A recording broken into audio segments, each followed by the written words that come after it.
Now it's 10:30, and a reminder that on Monday at this time you can hear the morning story. And then each day the daily service will be on Radio 4 Longwave and Radio 4 VHF in stereo beginning at 10:45. That's on Monday. The morning story will be at 10:30 and the daily service at 10:45. This is Radio 4 VHF. We now have Listen with Mother on this frequency, so if you'd like to hear the daily service, you should retune to Radio 4, 200 kilohertz, 1500 meters long wave. It's 10:30, time for Listen with Mother.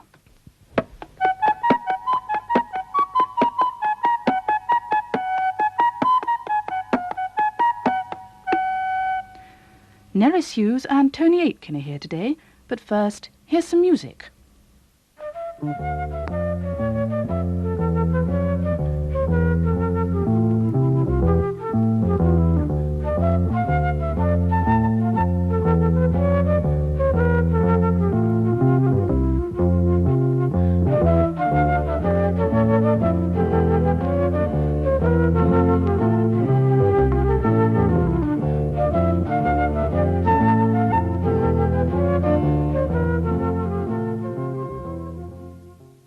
Hello. Hello. Is everything ready, Nerys? Yes, think so. You did blow up all the balloons, Tony, didn't you? Yes. And did you pass the parcel? Pardon? The parcel, you know, the parcel for playing Pass the Parcel. Oh, yes, I did that last night. And I've wrapped up all the prizes and I've put them in your shopping bag. Good. Well, all we've got to do now is lay the table. Have you guessed what's going on? Balloons and prizes and pass the parcel? What does all that sound like, A party? Yes, you're right. It's the great big Listen with Mother party! Ta-ra! Everybody's coming, you know. Oh, yes, Wriggly Worm, Young Hedgehog, Humpty Dumpty's on his way even now, Little Miss Muffet. Come on, Tony, thought you were going to help me lay the table. Look, I've made everybody their favourite things. Wow, look at that huge pile of cream buns. Who's going to eat those? Who do you think? Big fat Rosie, of course. She's never going to eat all of them, is she? Yes, she is, everyone, so just put them down in her place, please. Now, there's chocolate ice cream. That's specially for Peter. It's his favourite. And what's this? Oh, plum pie. I know who that's for. Little Jack Horner. Hey, Nerys, what a feast this is going to be. Oh, goodness, I nearly forgot. Giant George's sandwich. It's in the kitchen. Could you fetch it, please, Tony? Yep, righto. That's Young Hedgehog. He's having a dish of bread and milk. And, oh, yes, dandelion salad. That's for Rabbit. Nerys! Help! Open the door! What's Tony doing now? What's the matter, Tony? Oh, it's this sandwich. It's enormous. I can hardly carry it. Oh, dear, sorry, Tony. Only Giant George does like a really nice big sandwich. Well, this is it, all right. The biggest blooming sandwich in the world. OK, stand back, Nerys. I'm going to try and get it over to the table in one go. Oh, done it. Oh, do you mind if I lie down for a minute, Nerys? I'm feeling quite faint. Poor Tony. Still, I'm sure Giant George will be pleased with his giant sandwich, aren't you? What's your favourite party dish? Is it ice cream? Or is it jelly? Lovely, wibbly, wobbly jelly. That's what Gary and Gladys like. You sing the jelly song with them while I finish laying the table.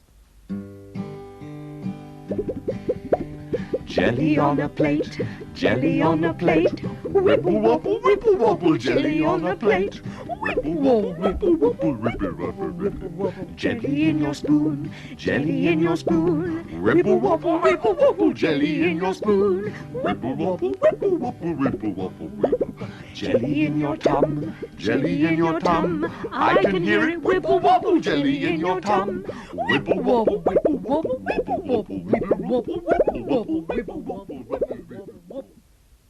There, all finished. It looks great, Nerys. When's everyone going to arrive? In about 5 minutes, just after the story. Goodness, someone's here already. I'll go. Hey, it's Wriggly Worm. Hello, Wriggly. Hello. Hello, Wriggly. You're nice and early, just in time for the story. Oh, good. I suppose it's not one of my stories by any chance? Well, yes, it is. Is it the one where I use my brilliant, amazing brain power? Possibly. I'll tell you, Wriggly. It's the one where you meet the stick insect. Oh, yes, I remember. Oh, that's a good one, that is. You must listen to this, everybody.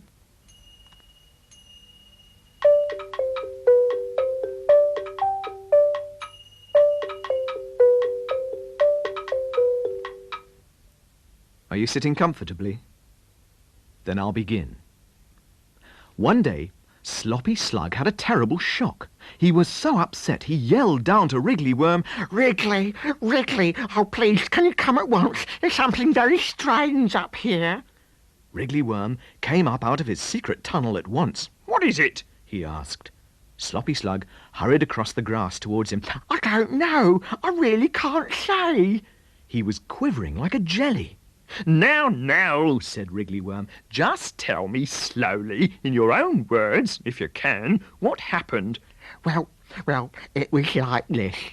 I came across a rather unusual kind of twig, and it looked good enough to eat. Well, it was nearly tea time anyway, so I was about to have a very tiny taster when, oh, he shuddered and lowered his voice. It moved, and it spoke to me. Go on. What did it say? I can't remember, grumbled Sloppy Slug. It was such a nasty shock, I can tell you, and I don't suppose you'd remember if your tea-time snack suddenly jumped up and spoke to you, would you? Well, we can always go and ask it what it said, suggested Wriggly Worm, who was curious to find out what a talking twig would have to say for itself. Come on, you needn't be afraid, Sloppy Slug, not now that I'm with you. Brown Snail had been listening from behind a moss-covered stone. He crawled out and asked, Can I come with you? Oh, yes, if you like, and bring your little brown snails as well, if they want to meet a talking twig, Wriggly Worm replied. Brown Snail was delighted. That would be very exciting for the little brown snails. Sloppy Slug led the way to a corner under the ivy-covered wall by the rhododendron bush, and there, lying on the ground, was a long, thin, brown twig. Go on, Sloppy, urged Wriggly Worm. Say something to it. Sloppy Slug stayed close by the wall and called, Hello, twig. Can you talk? The twig lay quite still and didn't reply. Sloppy Slug crawled a little closer and called a little louder this time. Twig? Can you talk, twig? Still no reply.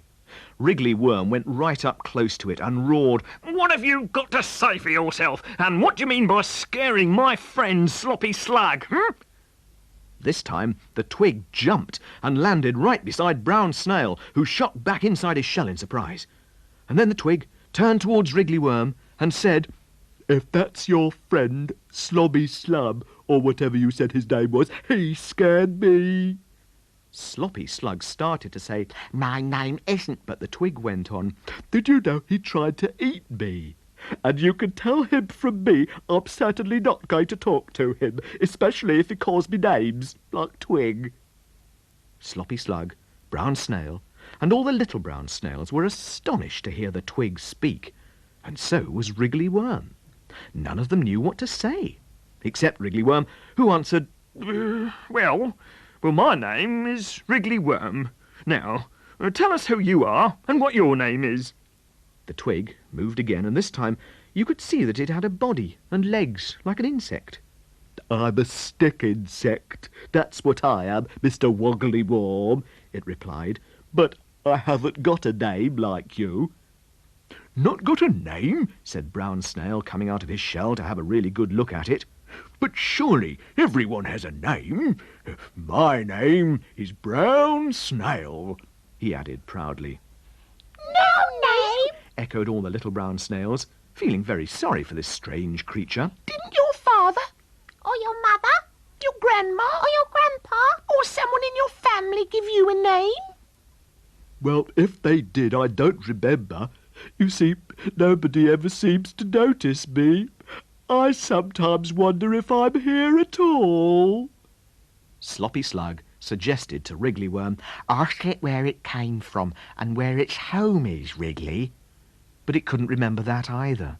Except, it said, I do remember falling out of a bush and landing on the grass, and that's when Mr. Slobby Slub tried to eat Bee.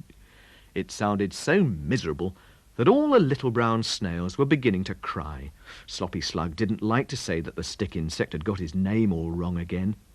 And then Wriggly Worm had an idea. Now cheer up, everybody, he said. I know what we'll do. We'll find a name for the stick insect. Oh, yes, please, said the stick insect.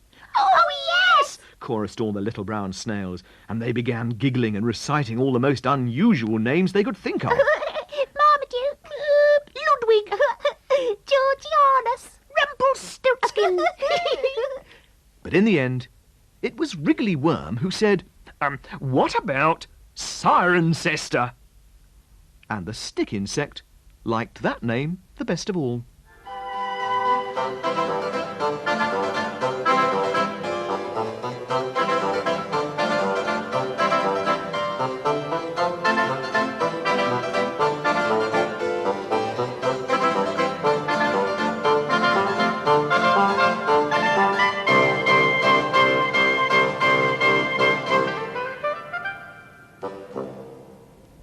Cirencester, what a marvellous name for a stick insect.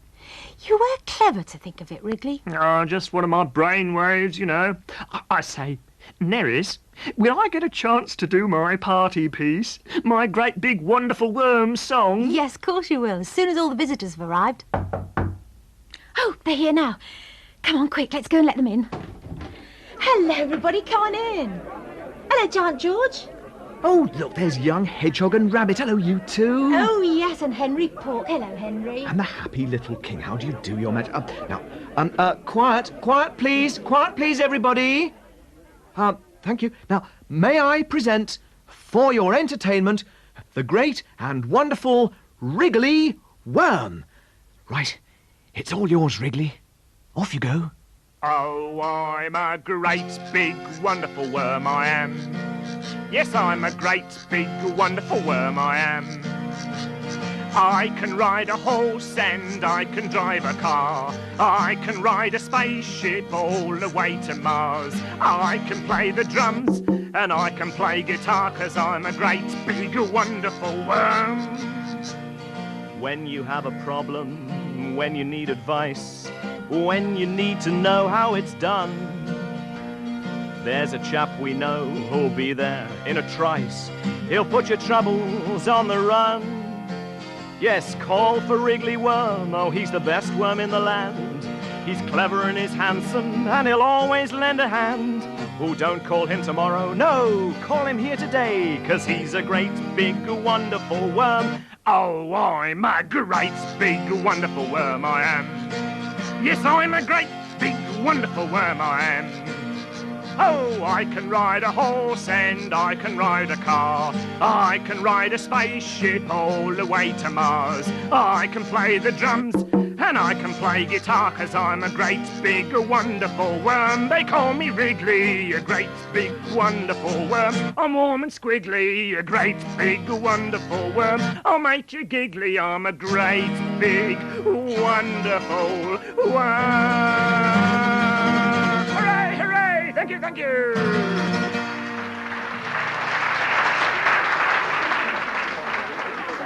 Jolly good, Wriggly. Well, it's time for us to say goodbye now. This is the last Listen with Mother programme, so we all want to say our own very special goodbyes. There's Gladys. Goodbye. Vanessa. Goodbye. Jean and Sean. Goodbye. Goodbye. Carol and Gary. Goodbye. Goodbye. Alison and Roger. Cheerio. Goodbye. Pat and Michael. Goodbye. Cheerio. I'll be here next week at 5 to 2 in a new programme called Listening Corner. But from Nerys and me at Listen with Mother, take care. Goodbye. Goodbye.